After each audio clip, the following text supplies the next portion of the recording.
अजमेर में Indian federation of working journalist के तत्वावधान में जिला स्तरीय सम्मेलन 2022 व जिला इकाई शपथ ग्रहण समारोह का आयोजन किया गया। समारोह में शहर के कई वरिष्ठ पत्रकारों ने शिरकत की। समारोह का आयोजन लक्ष्मी नयन समारोह स्थल पर किया गया। समारोह में पत्रकारों के साथ कई जनप्रतिनिधि मौजूद रहे। देर रात तक दफ्तर में रुकना पड़ा और सुबह समय पे तैयार नहीं हो पाया, लेकिन आप लोगों के बीच मौजूद हूँ। बहुत खुशी हो रही है मुझे। बहुत सारी पुरानी बातें जहन में उभर आई है। बातें बहुत सारी करना चाहता था, लेकिन समय की मजबूरी है। आप सब लोग भी काफी देर से यहाँ पर कार्यक्रम में भाग ले रहे हैं। आपके धैर्य की अधिक परीक्षा नहीं लूंगा, लेकिन कुछ बातें मैं आपको यहाँ पर बताना चाहता हूँ। मुझे नहीं मालूम कि मेरे आने से पहले ऊपर चर्चा हो चुकी है अथवा नहीं। अगर पुनरावृत्ति हो रही हो तो क्षमा चाहूंगा। आपको एक जानकारी मैं देना चाहता हूँ। हमारे बहुत सारे पुराने साथी यहाँ पे, मेरे वरिष्ठ जन भी यहाँ विराजमान है।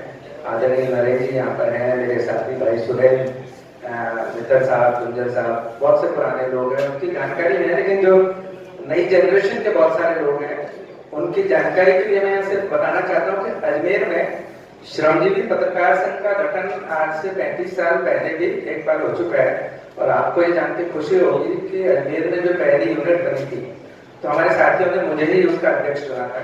तो अजमेर में जो श्रमजीवी पत्रकार संघ का गठन हुआ, तो पहली बार जिम्मेदारी मुझे मिली थी। और उसकी जो पृष्ठभूमि है उसका उल्लेख मैं यहाँ जरूर करना चाहता हूँ। अभी भाई अमित भट्टी ने यहाँ पे जो बात कही, अभी और भी साथियों ने बात कही, तो उसी परिप्रेक्ष्य में वो बात भी मैं आप सब लोगों की जानकारी में लाना चाहता हूँ कि उस यूनिट का गठन उस समय जिन परिस्थितियों में हुआ, आप भी जानकर रोमांचित हो जाएंगे।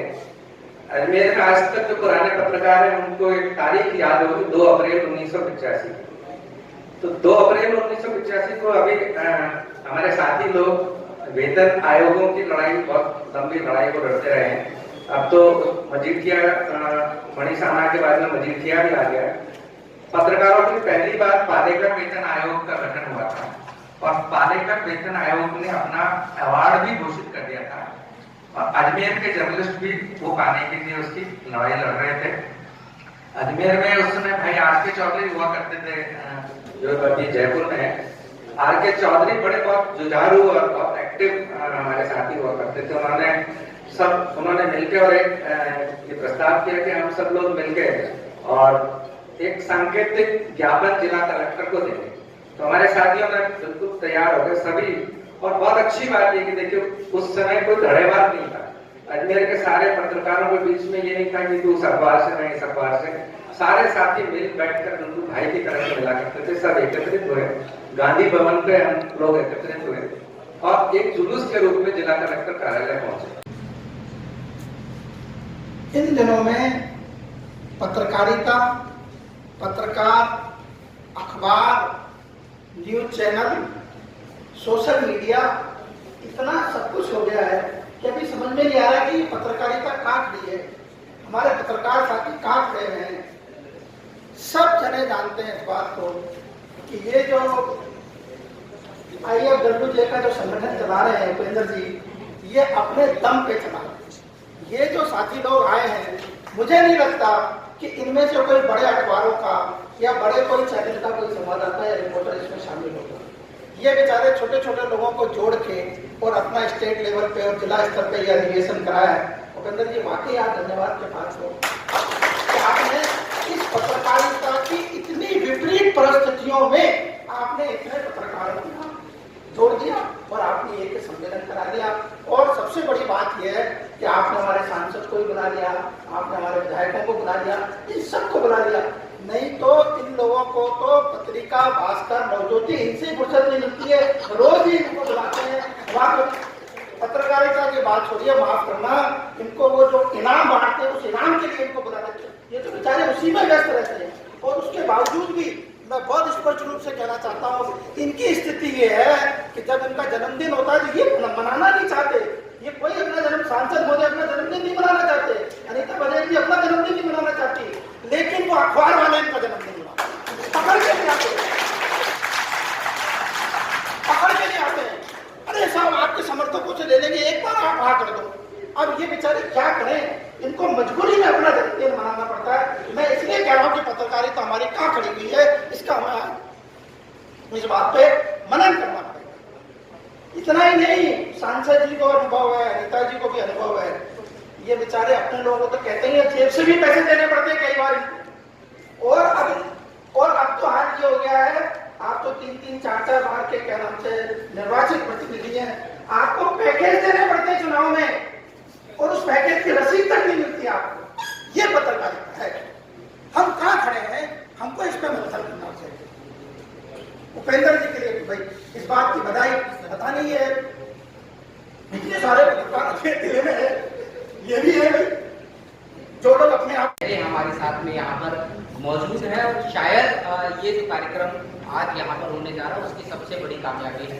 प्रदेश अध्यक्ष माननीय उपेंद्र सिंह जी राठौड़, भारतीय जनता पार्टी से विधायक पूर्व मंत्री बड़े भाई माननीय वासुदेव जी देवनानी, उसके साथ में उल्लेख करना चाहूंगा कि मुझे पत्रकारिता के क्षेत्र में लाने वाले जिनको श्रेय जाता है माननीय सुरेंद्र जी चतुर्वेदी और कमल प्रकाश जी, माननीय तेजवानी जी भाई साहब, और उसके साथ में राजस्थान की पत्रकारिता में एक बहुत बड़ा नाम न्यूज़ 18 राजस्थान के संपादक मेरे भाई अमित भट्ट साहब, साथ में मेरे साथी और लंबे समय तक जिनके साथ मैंने काम किया पत्रकारिता के क्षेत्र में मेरे वरिष्ठ भी हैं अभिजीत जी दवे, और मेरे तमाम साथी जो यहाँ पर मौजूद हैं। बहुत कम मौके ऐसे आते हैं जो पत्रकार एक साथ कहीं पर इकट्ठा होते हैं, कहीं पर जमा होते हैं, और वर्तमान परिप्रेक्ष्य में हम सभी लोगों का एक स्थान पर जमा होना इसलिए भी महत्वपूर्ण हो जाता है क्योंकि पत्रकारिता का जो दौर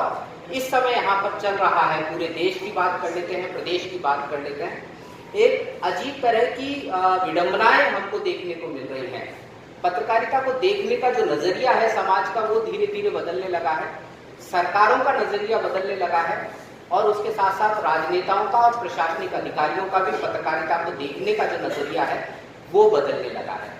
और ऐसे संक्रमण काल में कहीं ना कहीं हम ये कह सकते हैं कि जो हमारी जिम्मेदारियां हैं वो बढ़ जाती हैं, और इस जिम्मेदारियों का चिंतन हो, मनन हो, ये बेहद जरूरी है।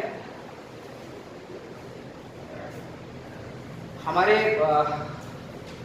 वरिष्ठ पत्रकार और यूँ कहूँगा कि जिनके संरक्षण में हम लोग आगे बढ़ते हैं, नरेंद्र जी चौहान, वो कार्यक्रम में पधार चुके। एक बार जोरदार तालियों के साथ उनका स्वागत किया जाए। साथ में सूर्य प्रकाश जी गांधी हैं, उनका स्वागत किया जाए। मोनी मंच पर एक कुर्सी नरेंद्र जी वैसे प्रेस मीडिया हो, इलेक्ट्रिक मीडिया हो, सोशल मीडिया से पधारे हुए सभी पत्रकार तो भाई और बहनों, देखिए आज के युग में एक ऐसी प्रतिष्ठा का जमाना है, और हमारा देश पूरी दुनिया में सबसे बड़ा प्रजातंत्र देश है। हम जनप्रतिनिधित्व नहीं, किसी को भी जगाने का जो कार्य करते हैं, उनको अपनी गलती का एहसास करने का जो काम करते हैं, और हमें सही पथ पे चलना है, उसको राह दिखाने वाले आज इस हॉल में चाहे मंचा सिंह अतिथि, नंदिता जी और मेरे को छोड़कर बाकी सारे जो आप उपस्थित है हमारे को ये कार्य करते हैं। बधाई देता हूँ, शुभकामनाएं देता हूँ।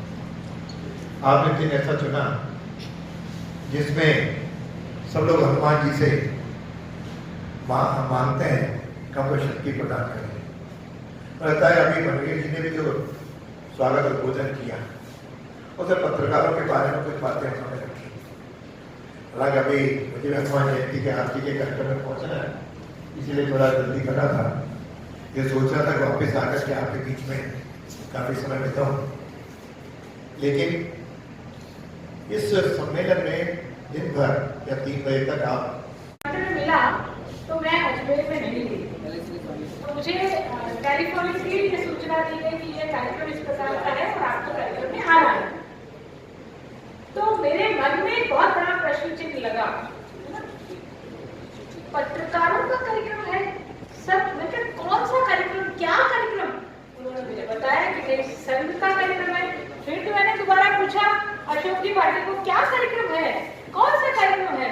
तो हमारे संगठन का कार्यक्रम है, क्योंकि पहले, आज से पहले मैंने क्लब के कार्यक्रम देखे, जिला पत्रकार संघ में बहुत सारी सेमिनारों में मैंने भाग लिया है, सेमिनारों के कार्यक्रम में गई हूँ, परंतु सब पत्रकार एक जगह इकट्ठा होकर के अपनी समस्याओं के लिए ऐसा मंथन करने वाले हैं, ऐसा कार्यक्रम पहली बार अजमेर में आयोजित हुआ है। इसके लिए प्रदेश अध्यक्ष जी को और आपके संगठन को बहुत बहुत बधाई, क्योंकि हर मीडिया के घराने से जुड़ा हुआ पत्रकार आज इस सभागार में मौजूद है। नहीं तो होता है ना, अपनी टकरी अपना राग, कुछ लोग इधर जा रहे हैं, कुछ लोग उधर जा रहे हैं, लेकिन ये पहला मैंने ऐसा देखा बैनर जिसके नीचे सब लोग आए हैं। इसलिए सबसे पहले तो आपको ये संगठन की और इस संगठन के बैनर करे सब लोगों को इकट्ठा करने की आपको बहुत बहुत बधाई। से एक दूसरे को मिले, हमारी आपस की जो बातें हैं, विचार विमर्श हैं, अपनी चर्चाएं हैं, उनको ग्रुप प्रदान कर सके। हालांकि व्हाट्सएप ग्रुप बने हुए हैं, सोशल मीडिया के अन्य माध्यम से हम एक दूसरे तक अपनी बातें पहुंचाते रहते हैं, लेकिन प्रत्यक्ष मिलने से हमें उन चीजों पर, उन बातों पर, उनके समाधान। पूरी दुनिया में पहले भी हमारी संस्कृति महान थी, आज भी है, आगे भी रहेगी। इसलिए हमारे जो चाहे किसी रूप में हो, जनप्रतिनिधि के रूप में हो, चाहे पत्रकारिता के रूप में हो, आज भी मूल्य ही चैनल चल रहा था।